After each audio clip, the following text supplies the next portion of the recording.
Hello, this is Dennis Sietsma, Dennis John Sietsma Productions, Homestead, Florida, USA.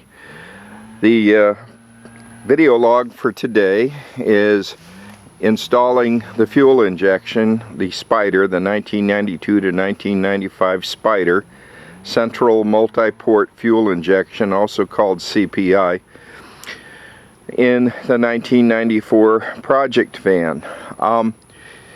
If you recall, the last video log was a couple weeks ago, and I removed the upper plenum, and I have a remanufactured Spider, and they call it a Spider, and there's several iterations of this from 1995 until 1992 to 1995. They call it Central Port because it has a single MAXI injector that feeds all 6 poppets, and they all fire at the same time, all 6. And General Motors wasn't happy with that, so after 95 they changed it to a sequential CSFI, Central Sequential Fuel Injection, and I think they kept that system of fuel injection until probably around 2002, and then they changed it again, and I don't know what happened after that. But some say the first iteration was the best, and the others had the same problems of the fuel pumps failing in the fuel tank and having low fuel injection pressure. It's really essential that you have at least 55 psi, pounds per square inch, at least 55 with the engine running. I'm sorry for the airplanes, but and you have to have ample volume for this Central Multiport fuel injection, the CPI, from 92 to 95. For it to work properly, you have to have ample fuel and at the right pressure. And I recently replaced the fuel tank pump and the fuel level sensor using a Delphi part. The Delphi parts are more expensive, but I think it's best because this whole system was designed by Delphi back in the day for General Motors, this CPI, Central Port Injection. Now, before I install it, I'm going to put a new rubber holder there in the center, and I have that part right here.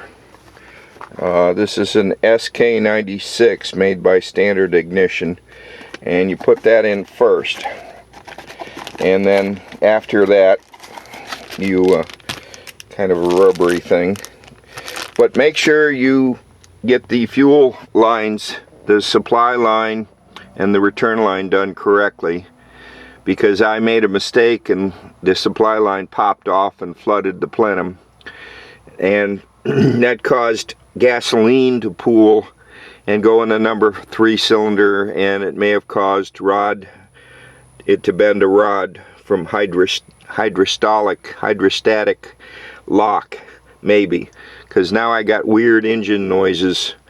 But I'm going to put this back together, and if we have a problem, I'll take it. I'll do tests for which rod is it.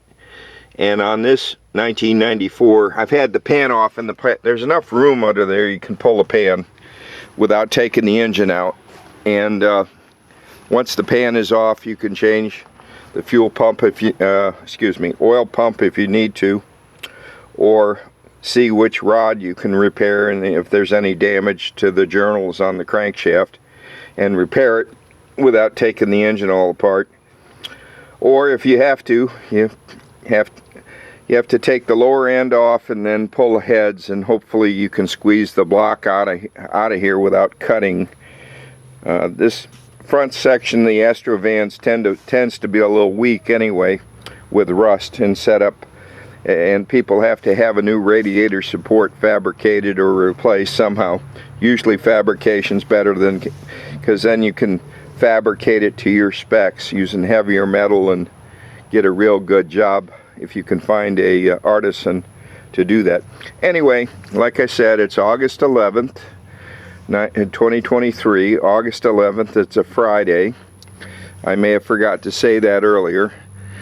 And once I get this new fuel injection, or not new, remanufactured, I'm going to run the engine and see what I can figure out.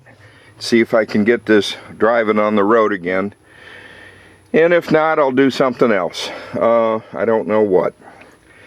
But this is Dennis Sietsma. Appreciate you watching. Feel free to post a comment.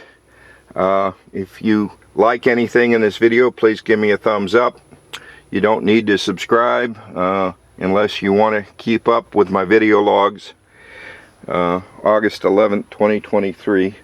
And when I'm not working on this project, I'll be working on the fire damage to this Craftsman GT 5000, but that's a whole nother thing.